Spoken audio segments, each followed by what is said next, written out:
มีสองสายน้ำใจดังสายแม่ของเมื่อยามน้ำขึ้นไหลนองให้มอบให้น้องความรุนอุลาลาวันโสภาดันดาราเสกสรรได้มาพบลงปมผูกพันด้วยใจหักมันเสน่หาเป็นไข้ใจเฝ้าคอยหมอยาชวนมนต์สาวจงเมตตาจงเวทนาอย่าด่วนนายนี้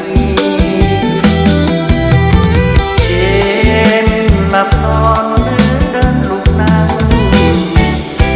ตั้งมีมนต์คันเสน่ห์น้องนางฝันได้เลยแม้นานวันใดน้องสิ้นปานีในชาตินี้คงเศร้าโศกีชีวิตหม่นหมอง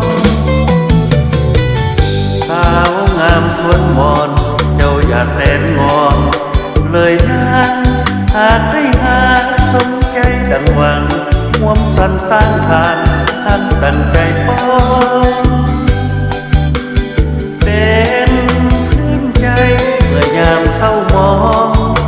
หายจากเพียงแต่น้องหนึ่งบ่มีสองสวนมนต์มี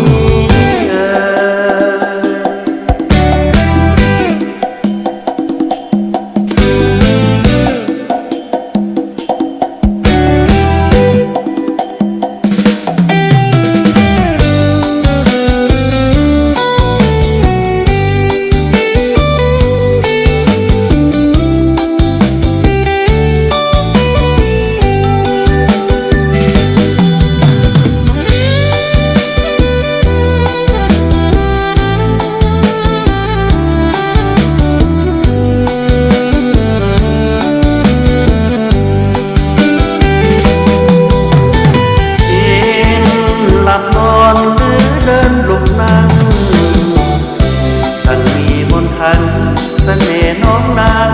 ฟังได้เลยแม้นหาวันใดน้องสิ้นปราณีในชาตินี้คงเศร้าโศกีชีวิตหม่นหมองสาวงามสวนมอนเจ้าอย่าแสนงอนเลยนะหากได้หาสมใจดังหวังห่วมสันสร้างทางหักดังใจป้องเป็นเพื่อนใจเมื่อยามเศร้ามองอายจะเพียงแต่น้องหนึ่งบ่มีสอง